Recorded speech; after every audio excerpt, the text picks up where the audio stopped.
Om Sadashivasamarambham Shankaracharya-madhyamam Asmadacharya-paryantam Vande Guru Paramparam. Om Apyayantu mamangani Vakpranaschakshakshrotram Ato balamindriyani cha sarvani Sarvam Brahmopanishadam Maham Brahma nirakuryam Mama Brahma nirakarod Anirakarnamastu anirakarnam me astu Tadatmini nirateya upanishastu dharma Te mai santu Om Shanti Shanti Shanti. Okay, before I get into the text, I received a couple of questions. Someone wanted clarification and I thought the questions were good. Okay. Says, looking at Kenopanishad so far, the I of the I resolves into consciousness and that is limitless Brahman is revealed.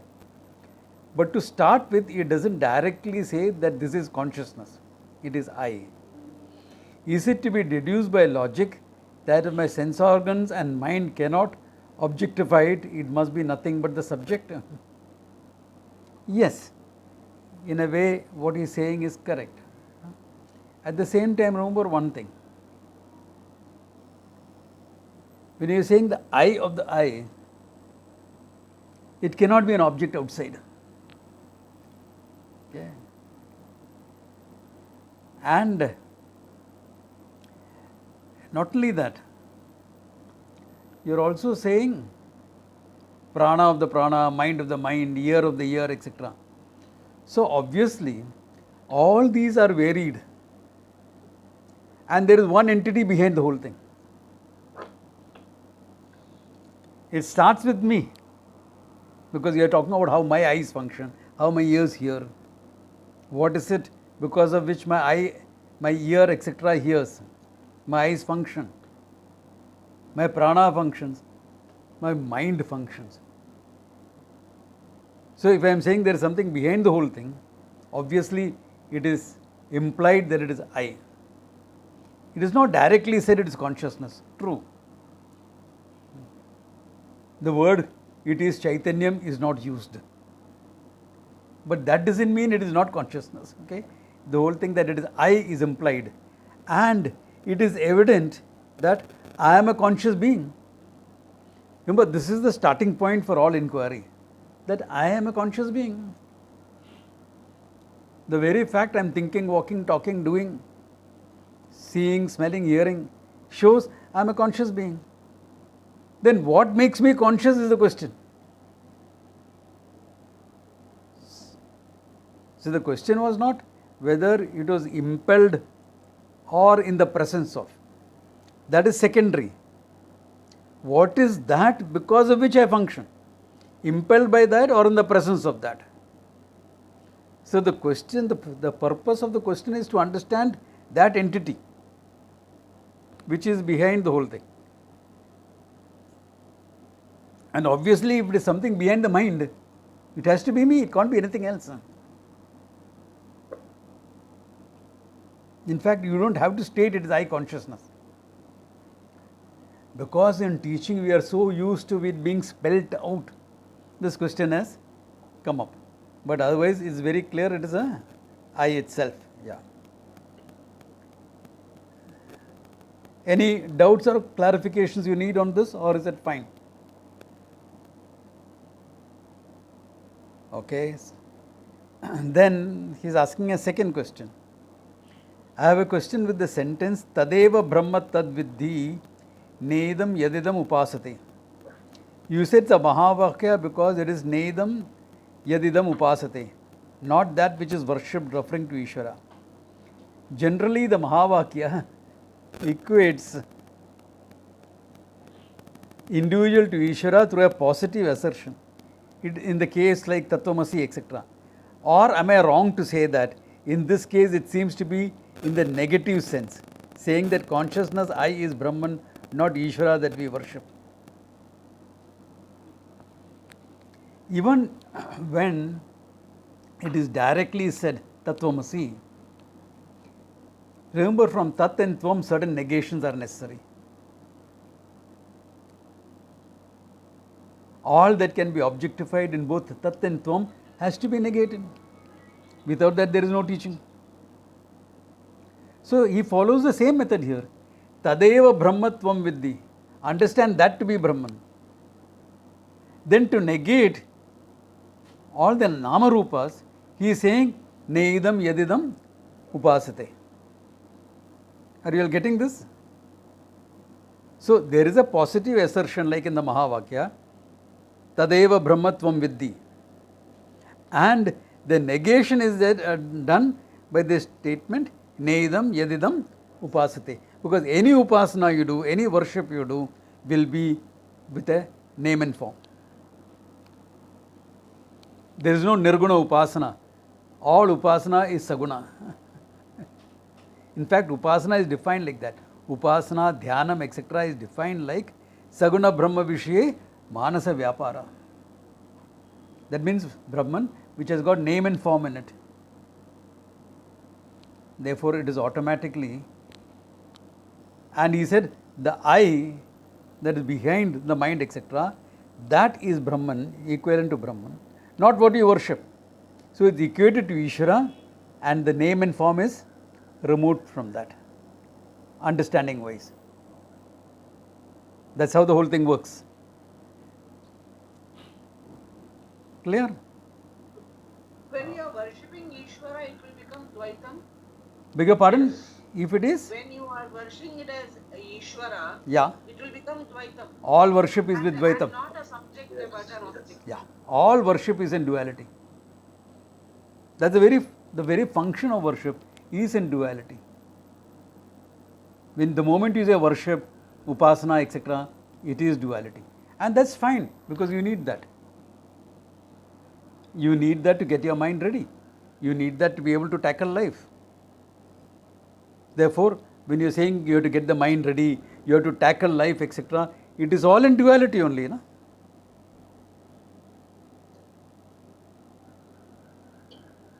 Advaita is something to be understood. You can't practice it. What you practice is the worship, etc. What you practice is in terms of getting the mind ready. Getting the mind ready also can happen cognitively. When you discover some new fact, suddenly your whole thinking changes. Yeah. So when the whole thinking changes, then it's different. Yeah.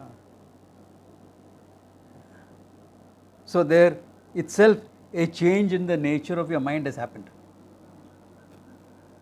Cognitively. Or sometimes you have to do something about it.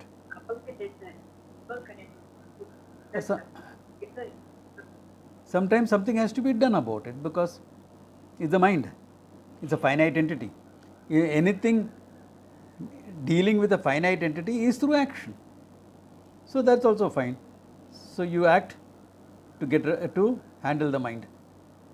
It can be anything, from your worship to your disciplines to whatever you do.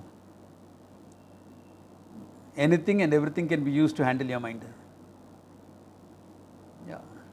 In fact, the whole idea of karma yoga is that, no? You are using your desires to manage your mind. Kamya karma. Yeah. By bringing in Ishwararpana buddhi, prasada buddhi, etc., you are managing the mind. Yeah.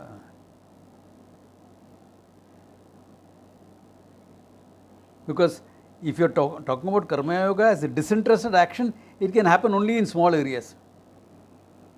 Social work, etc. Even then there is an attempt to change the setup.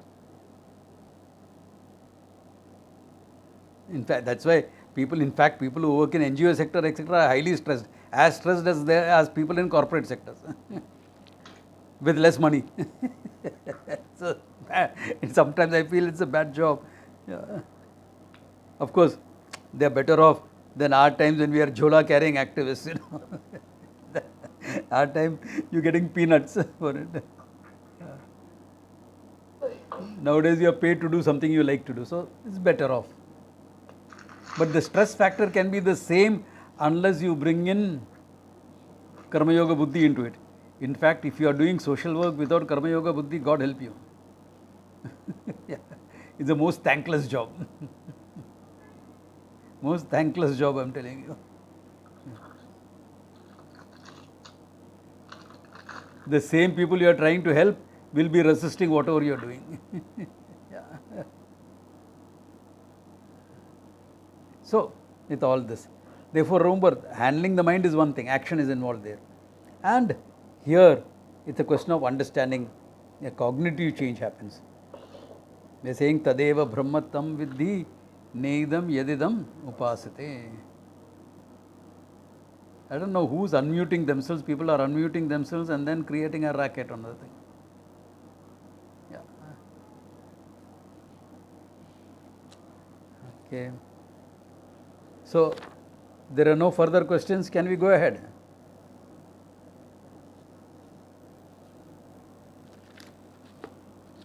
Okay. So, we saw the first section, how the truth is revealed in this manner, in a very, very different manner compared to what you normally know. But the advantage of it is it takes your understanding directly to the I. You cannot escape that I. Eye of the eye, mind of the mind. Where are you going to escape that I? You cannot put it in Timbuktu. No, you cannot put it anywhere else because it's I.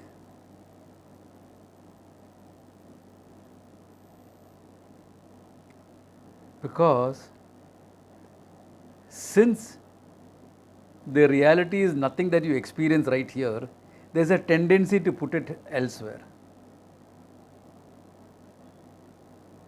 But here there is absolutely no way of going there. Eye of the eye. Meaning what? I mean, there's no. How do you put eye of the eye somewhere else? Ear of the ear. Where are you going to put that entity? Not in Timbuktu. Mind of the mind. Then further, that which cannot be seen but because of which the eye sees. That which cannot be heard but because of which the ear hears. That which cannot be thought of but because of which thinking happens. Therefore, there is no escape from the whole thing. From it being I.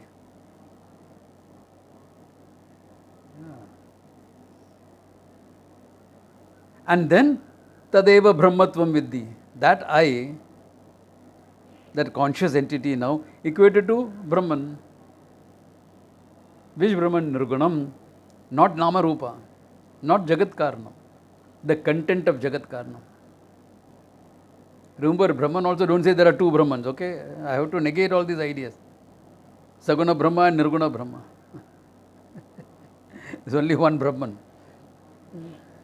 Saganam is what you experience. Nirguna is what is. Yeah. Yeah. Yes, it's a giant leap.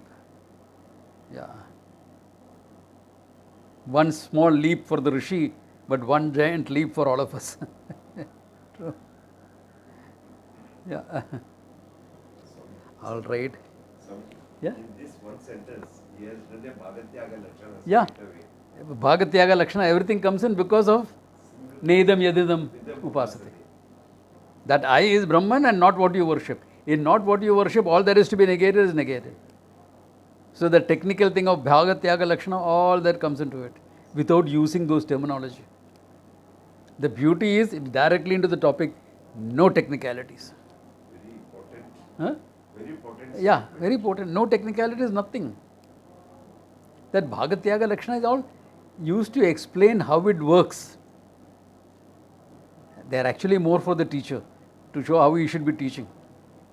And if you want to create paradigms of teacher, of explanation, what should be the convention you follow is meant for that. And for the student to know how it works in his mind. So that is also presented in this. So if you all are fine up to now, shall we go ahead? Go ahead. Okay. Now, after having taught this much, the teacher is posing a question. Very beautifully presented, okay? यदि मन्यसे सुवेदेति दहरमेवापि नूनं त्वं वेत ब्रह्मणो रूपं यदस्य त्वं यदस्य देवेष्वतनुः मीमांसमेव ते मन्ये विदितम् यदि मन्यसे सुवेदेति. If you think you have understood, you know Brahman.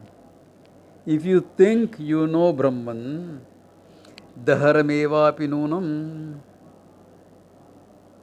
you know very little. Meaning, in English, when you say you know very little, what does it mean? You don't know. Okay. You know that little is used in the sense of not knowing.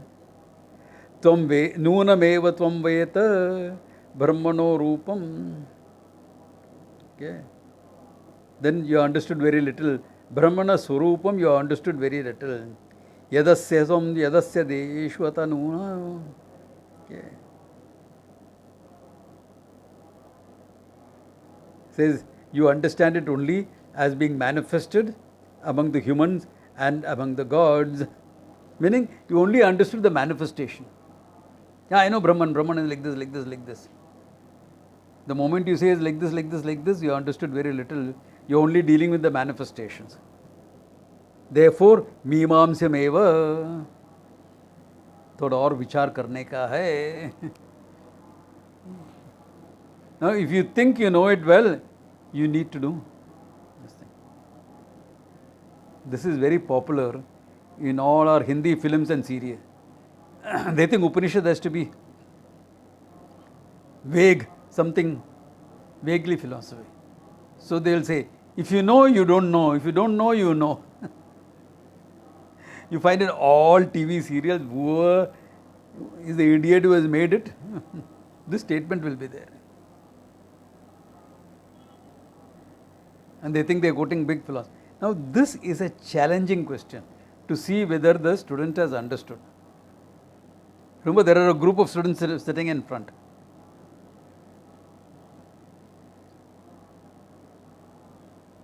So the student answers, Manye viditam. Manye viditam, the same verse, first verse of the part 2, the last 2 words. Manye viditam, I think I know. The teacher looks at him. What did I just say?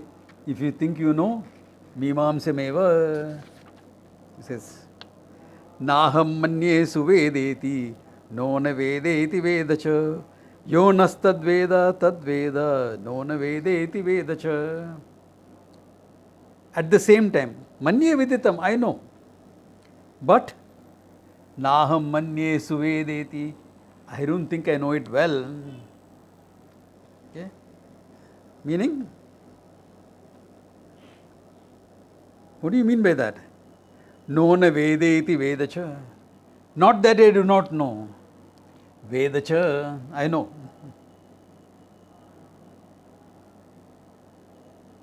Some people have said that this is the confusion of the student. He doesn't know how to say it. It is not confusion of the student. He has answered it exactly like how the teacher has said it. How the teacher has posed the question, he has answered identically to that. Naham manye suvedeti, nona vedeti vedacha. Then he looks around. Yo nastad veda tad veda. Naha asmakam, among us. Who has understood what I said? Savedaha, he also knows it. What? Nona vedeti vedacha. Who has understood this statement? Nona vedeti vedacha. Who has understood that, he has also understood. Okay, so let us understand. Okay.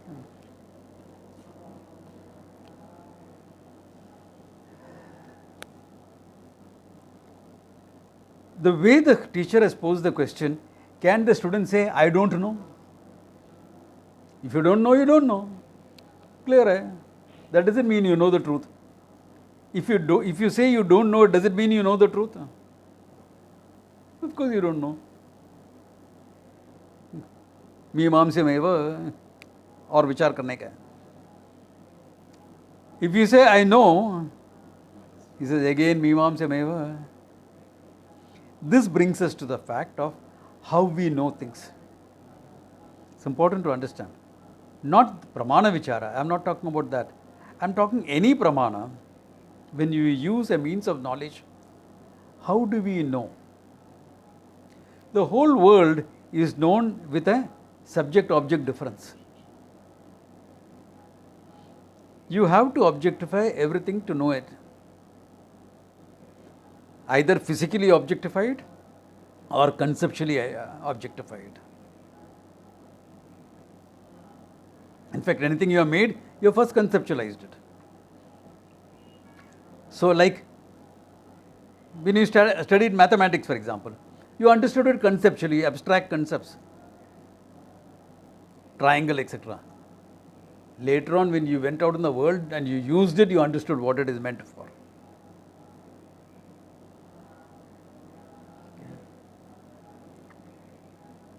So, whether it is conceptually or physically, you understand everything with a subject-object relationship. Now, can you objectify the self? He had said, neither the words, nor the eyes, nor the mind can objectify it. At the same time, can you say, I don't know? Yes, in the state of ignorance, you'll say, I don't know the self. But even when you say, I don't know the self, there's a contradiction involved in it. Why? Do you know you are or you don't know you are? Whether you are knowledgeable, scholarly, totally ignorant, everyone knows I am. I am is self-evident.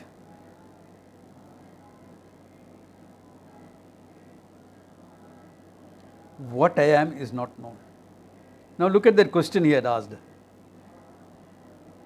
The question he had asked as a student. Impelled or pushed by what does the mind go and see things? That means he knows there is something I. Because that is self-evident. I am. Nobody says I am not there. I am. Yeah. You ask a little girl. I remember my niece when she was 3-year-old. Her father, another friend, and we were all sitting and discussing. The kid was feeling ignored. So she walks up to me, pulls my dhoti and says, Uncle, I'm here. I am, even that kid knows, the 3-year-old. Even before that, the child knows, I am.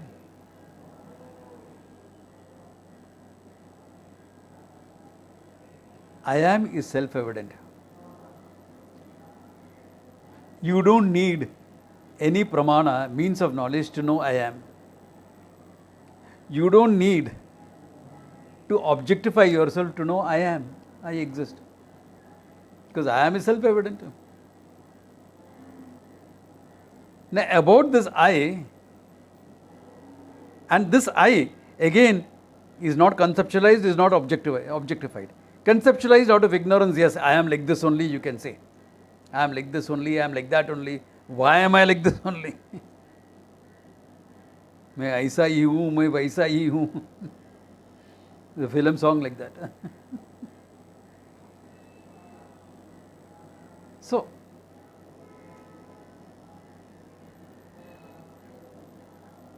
you conceptualize it out of ignorance.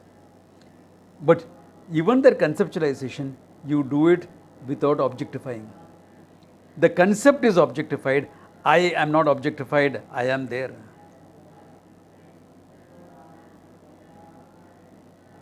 How do you objectify I? Tell me that. You can objectify an idea about that I. I am a jiva. The jiva is concept. That concept you can objectify. I you cannot objectify. The concept you can objectify. I am a yogi. I am a bhogi. Whatever. I am a grahastha. I am a sannyasi. I am neither. Whatever. The subject cannot be object. Huh? Subject cannot be the object at Yeah. the same time. certain aspect, certain conceptualization is the only thing you are objectifying. What else are you objectifying? I is not objectified, but the concept that you have about the I in the mind is being objectified. So you are in a state of ignorance, you are not objectifying the I. But you are having concepts, that's all. Those concepts can be objectified. Nedam yadidam upasate, not that which you have taken yourself to be, when it's applied to yourself. Yeah. Anything you talk about yourself. New ideas about self-identity.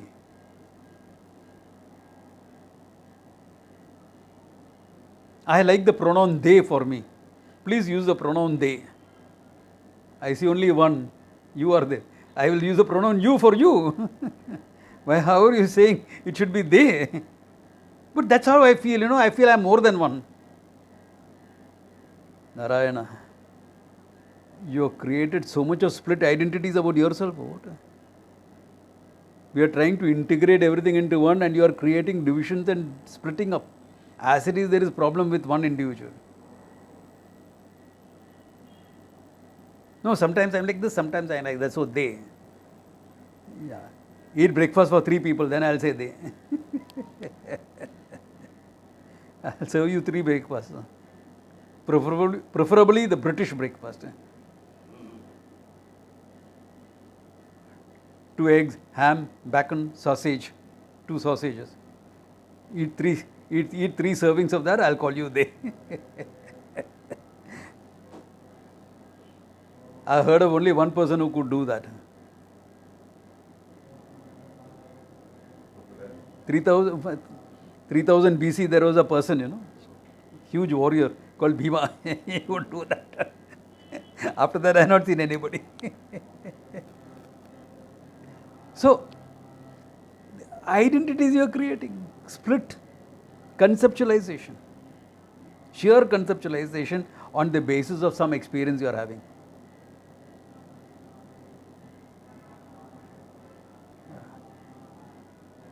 This is a human mind. You will experience certain things, on the basis of that you are making a self-identity and a self-judgment. Then arguing for the political correctness, how will I take that mind to understand the one reality? As well as it is splintered and fractured.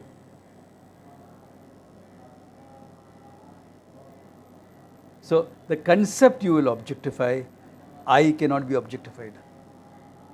At the same time, I is known, I am is known. Understand this well, the whole teaching is based on this. I am is self-evident, what I am is not known.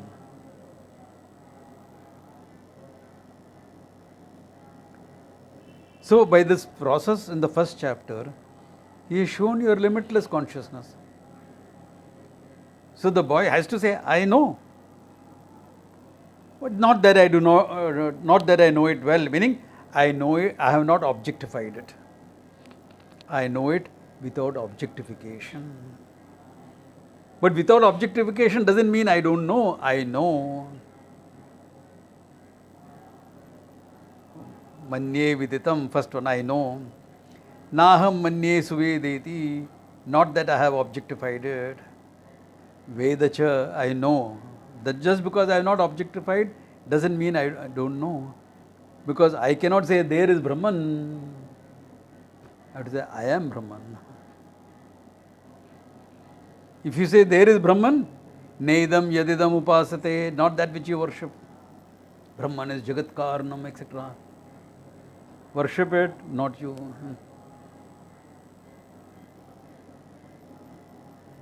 Are you getting this? Yeah. The student comes back with clear-cut understanding. I mean, I can put this technically, but I am not going to put it technically in this class. Because the teacher there also has refused to put it technically. And I also want you all to understand it without technicalities. With technicalities it is easy. You can just slot it like this and say, I know. No. Look at it again. It's I. the I of the I, the mind of the mind, etc. I. That is Brahman. Which Brahman? Jagat Karanatvam. If Jagat Karana means limitless, etc., but not in a form that you can worship, meaning formless, therefore, that pure consciousness which is limitlessness, that is Brahman, is me. Which? The I of the I. That conscious being, me, I am, is nothing but limitlessness itself. No limits. It is that because of which my mind can think, understand, etc. It is that which objectifies my ignorance also, if I have not understood. Any questions on this, or is it clear? Swamiji, that second line, Hmm? where he says, I know and I do not know Hmm. as well. As well meaning, I do not know as an object, without subject-object relationship. Can we take another meaning whereby the student has understood, intellectually, but is not owned it up? No. Can't take it like that. Yes, but apatak jnana. Yeah. It is not general knowledge, it is very clear-cut knowledge. Because you know why? He is still a student, that's why. That's okay, but the next line negates that. Those among us who know, he also knows it, he says. Those among us who have said what, no, understood what I said, they also know. That means he's very sure about what he is. Even the first question. Knowledge is clear. There is no lack of clarity. Yeah. There is no doubt in his mind. Yeah. There is no doubt, there is nothing. It's very clear-cut knowledge. Owning up is a different thing, if at all. But that is not reflected here. I know it, I don't know it as an object, that's it. Yeah, I have not objectified it. Without objectifying, I have known. Because manye viditam, previous verse, manye, that last, this, I know. Naham manye suvedeti. But I don't think I know it. Suvedaha. Suveda there is taken as objectification. Vedacha, I know it. So in the second Vedacha emphasizes the first one. Manye viditam. I hold it that I know. Hey, what did I tell you? Naham manye suvedeti.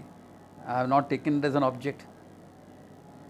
Because this way of presenting is important, because everything we know is because of objectification. There is not one thing in the world. Even when I say I am a jiva, there is a part which you objectified, as I said, no, the concept. I am a human being, part you objectified. Yeah. Because of your humanness, you objectified it. That humanness is body and mind, objectified it. Yeah. Yeah, Shilpi, you have a question? So, Swamiji, in that sense, I can never really truly conceptualize or have any kind of intellectual understanding in that sense. Yeah. Of like how we understand life itself, because every understanding of life is a concept in that sense. So, about the self, we can never truly have. Yes. The You real can, self. yeah, We you can truly never, have yeah. that. Is that what you're saying? Yes, you can never understand it conceptually. If you understood it conceptually, you have not understood it. Got it. Yeah. Got it. And the question came up on the screen that, can we understand it's because of Brahman I think and feel? Yeah, but don't put it in third person. It is I. Brahman is me. If you are putting it in third person, you are again conceptualizing it. The question came up on the screen, can I put it like this? You know, the moment you ask me, can I put it like this, there is conceptualization coming. Because the Upanishad master has put it in one manner. I have to see it exactly in that manner that he has explained it. The Upanishad is master, he is doing it. Yeah. So when he has done it that way, why are we saying, can we put it like this? It means there is a conceptualization in your mind. Break that pattern. Understand exactly what he said. That is why the master said it that way. If you think you know little, you have to do more mimamsa on it, more vichara on it. Swamiji, when he says I know and I need to objectify it, Yeah. that means he doesn't know, right? Why? He can't specify it. If he knows, One second. Let me put this much on it. Forget what you are. Is there any doubt in your mind that you are? no, Okay. Is there any doubt in your mind? I'm having a pen in my hand. no, This is a process of objectifying, right? yeah, This pen you know because you objectified. Now, do you say you exist or not? yeah, yeah, Your existence, is it as clear as this pen? yeah, Though you're not okay, objectified. I am is not objectified, but it's as clear as this is. yeah, yeah, yeah, yeah, I am is as clear as pen is. yeah, So when you know what I am, it has to be equally clear. It will be equally clear. If it is, therefore, in this type of teaching, 2 or 3 things can happen. Ideal, it will be very clear. Naham manye suvedeti, no na vedeti vedacha. Very clear. Or it will be a bit vague. Ah, trying to understand, can I put it like this? It's a bit vague understanding. Or you'll get lost, you don't know. Only 3 possibilities. Because if you don't know, then you can start conceptualizing it and misunderstanding the whole thing. But in the teaching, only 3 possibilities. Either you understand very clearly, you understand vaguely, or you don't get it. That's all that's possible. And after, if you don't get it, then you can start conceptualizing about it. No, this is what he meant, that is what he meant, etc., etc. All kinds of conceptualization will come in. And conceptualization will come in because it is difficult to have heard something and say, I don't know. I didn't understand. It takes a certain degree of honesty to say, I heard but I didn't understand. In the Upanishad, the students, the Brahma Sutras, there's a statement like that. Shrutam Brahma, natu avagatam Brahma. I heard about Brahman, but I have not understood Brahman. That means there's some general knowledge, that's all. एक गाना भी था ऐसा, ब्रह्मन के नाम हमने सुना था, ब्रह्म में हूँ ना था पता. याद है ये गाना?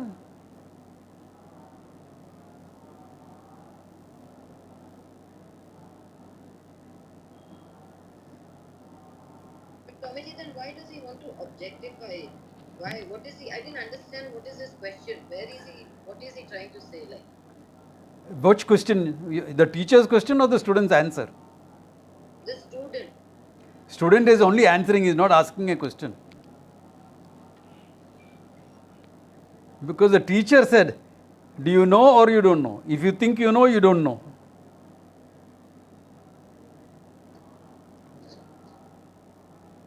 It is the teacher who said that. And the student says, I know, but I don't know it as an object. I know well, but not as an object. So in this answer, he has clarified that his clarity of understanding is there, no problem. He knows. He has understood what the teacher has said. That's why that confidence in looking around at the students say and saying, those who have understood what I have said, they have also understood this. Because he has verbalized something which is very difficult as a student to verbalize.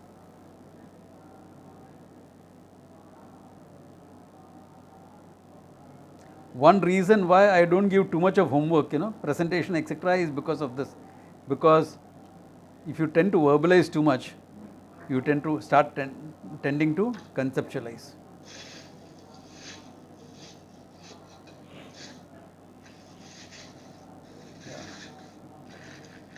So I ask that very rarely, just when I want to know how clear people are. I may ask a question or have a discussion in a camp or something, just so that I will understand how much well you understood or not. And that's not always by what you have said.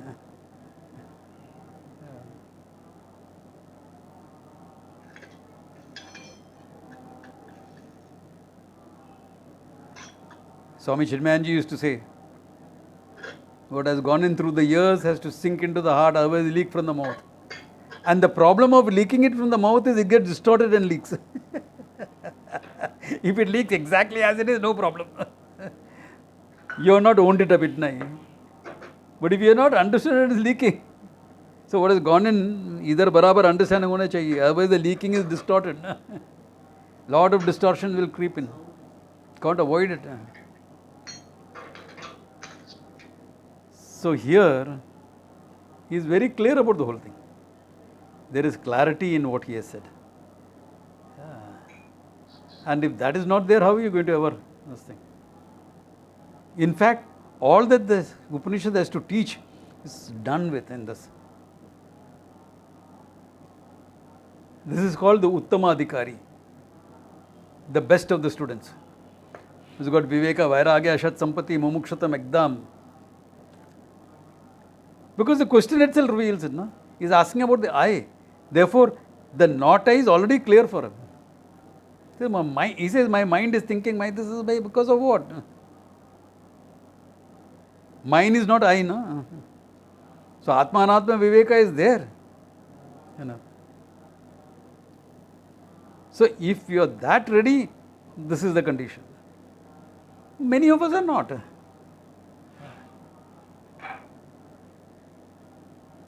If you understand it well, it's mind-blowing. I remember I heard this before my course started. In a camp. This is something in Upanishad has been heard in an immersive experience. Mind-blowing. Yeah.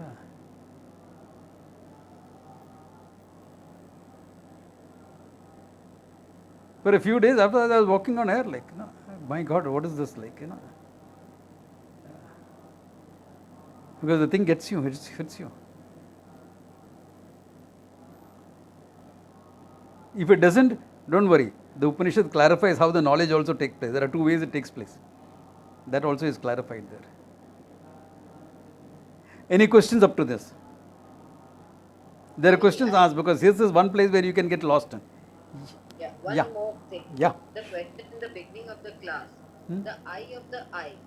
So now that eye of the eye, till that point, a practitioner can come to know that I know that I am different from the mind and the body. But is that eye, that part only Upanishad deals, only Upanishad can tell you, right? I mean that's Correct. So they are trying to, you cannot subjectify it, my eye of the eye. So it is everything. That part can never be figured out. Like Say, that, how does he say that I is everything? It is Brahman. What is Brahman? Jagat Karanam. So you are equating it with Ishvara. At the same time saying it is not the manifestation, therefore it is the content of Ishvara, pure consciousness. That is where that I am everything is coming in. It is true. Figure out till I am the eye of the eye. The student can reach up to that level, right? He can see is different from the mind. You mean by your own thinking? Yeah, by your own thinking, Yes. by your own contemplation, you can come to the point that Yes. I am separate from Yeah, the if you are a Viveki, you can come up to that. That's why he came up to that. And then he is asking, now what is the nature of that I? Okay. Yeah. That is the teaching. That is the Vedanta teaching, actually speaking, comes only from there.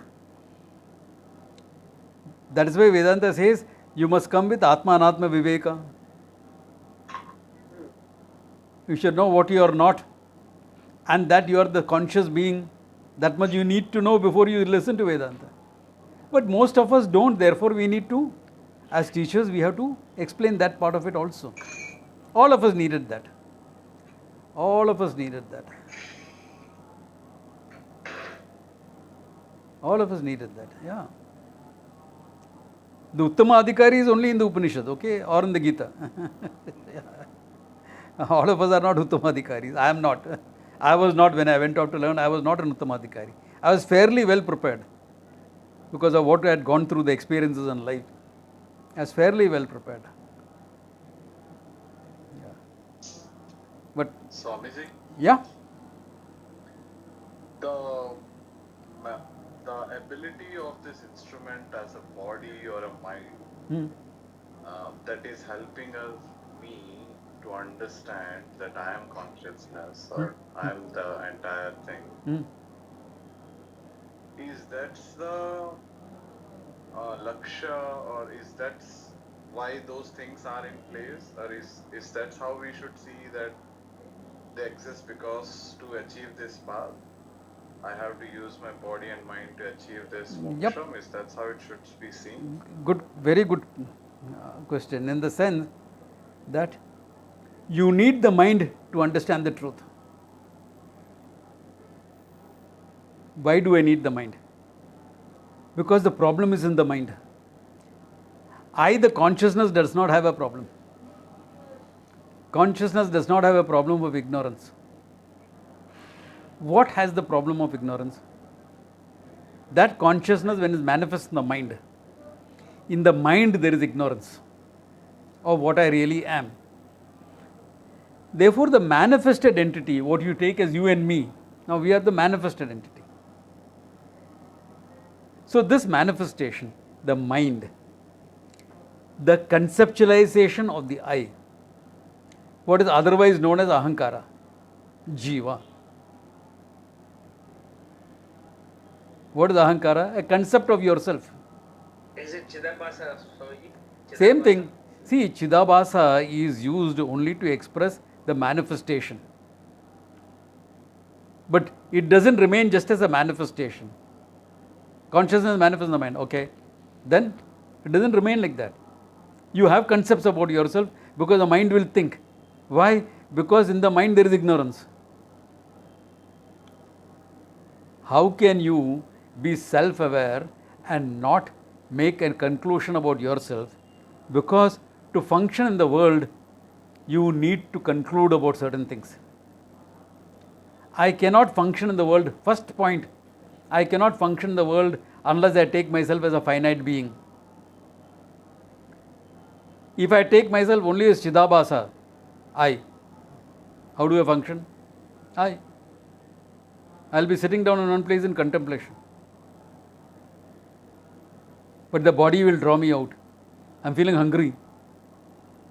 That means body is me. Because I'm feeling hungry. I'm uncomfortable with hunger.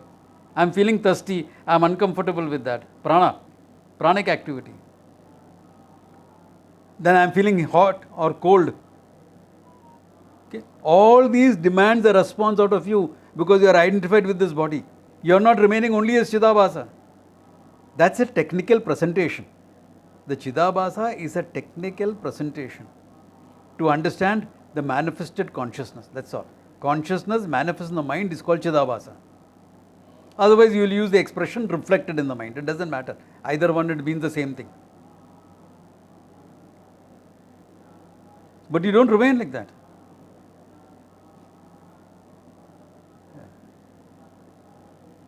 If you are remaining like that, you will be only Sakshi Bhava meditation.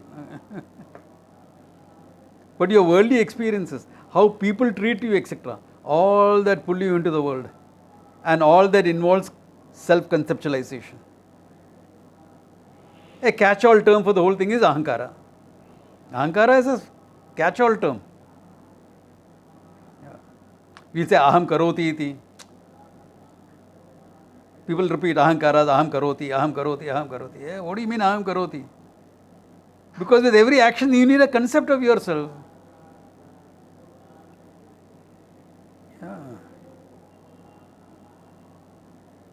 You relate as a brother or a sister means what? There's a conceptualization now. Action, yes, karoti, but karoti as what?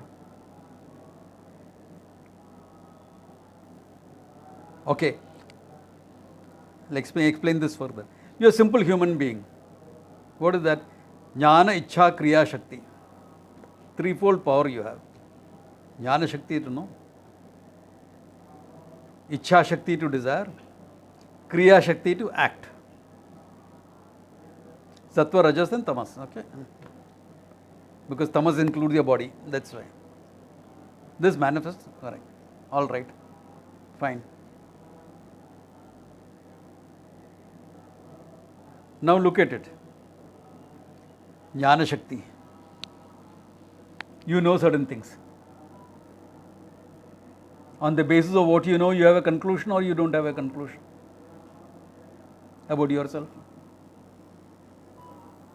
On the basis of your desire, do you have a conclusion or you don't have a conclusion? I have noble desires. I am a nice person. और मेरा desires क्या है? मैं third class आदमी हूँ. What type of desires am I having? Self judgment. On the basis of my action, because I have to relate to people, na? Remember, the moment you have to do an action, meaning what? An action is nothing but a response to a situation. With people, you need to have self judgment. Ahankara means that self judgment with respect to the whole thing. People just take it aham karoti, mechanically, parrot like repeat what is written in Tattva Bodha. Understand? People are not spending time thinking, reflecting on it. Aham karoti, correct. What does karoti mean?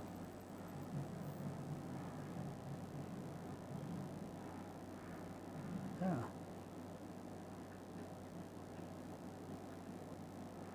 Take a simple thing. I am going for the puja there. Why am I going for the puja?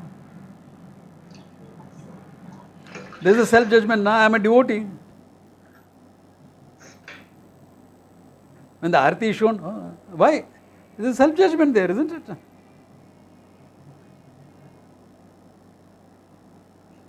I am not a devotee. मैं नहीं लेगा वो. Self judgment there. I am not a devotee. प्रसाद खाएगा, मजा आता है खाने को. Self judgment there. मिठाई समझ के खा लेगा. I'll think it is a sweet and I'll eat it. Look at it. For every action, it's a concept that keeps getting modified every moment actually.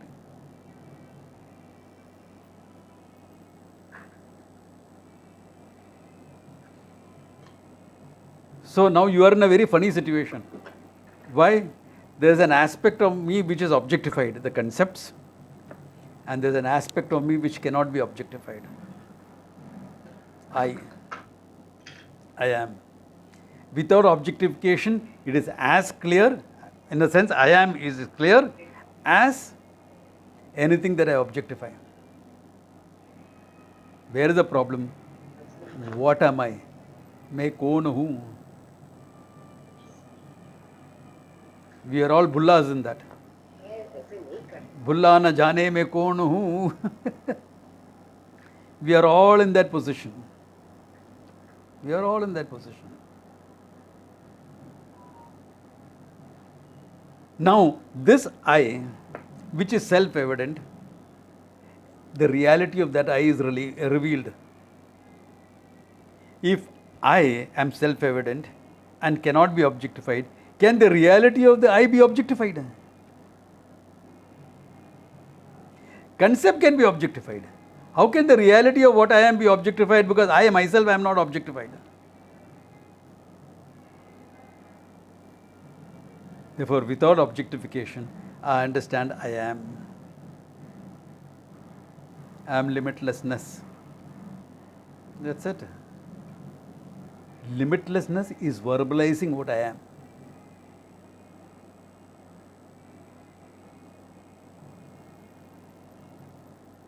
Yeah. Tadeva Brahmatvam Vidhi. Know that to be that limitlessness. But which Brahman? Not what is worshipped. The content of that Brahman. Pure consciousness itself. Limitlessness itself.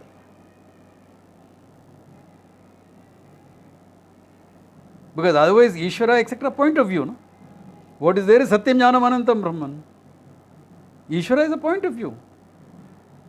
Jiva is another point of view.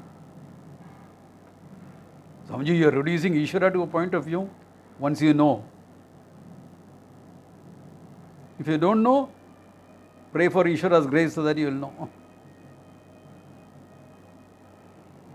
Once you know, you're fine. इतना ही बात है, और क्या बात है?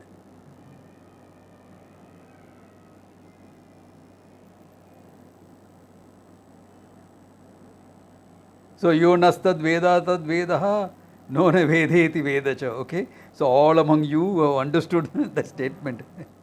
No ne vedeti vedacha. You got it. If you have not got it, don't worry. Next class is there.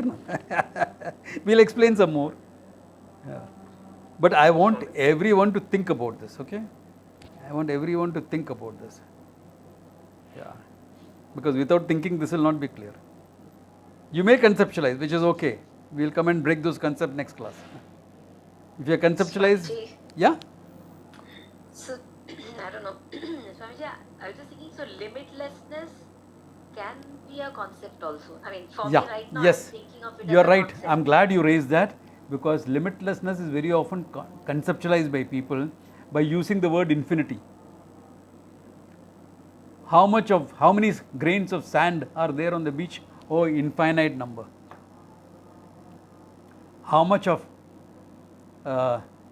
water is there in the ocean? Infinite gallons of water. So infinite becomes a very large number. Now, think of infinite as unlimited by time and space.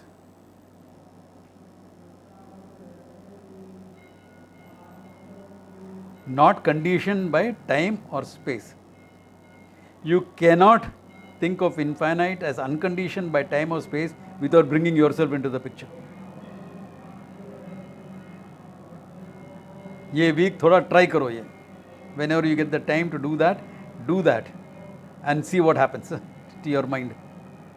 In fact, you'll find your mind slipping into the conscious, into the understanding.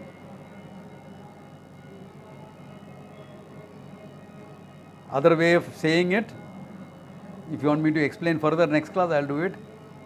Sajatiya vijatiya swagata vedarhetam. Okay, Sajatiya vijatiya swagata vedarhetam. Remind me next class if you want me to explain that. Okay, I'll explain that. That is limitlessness. Okay, it's a good place to stop. Om Tat Sat.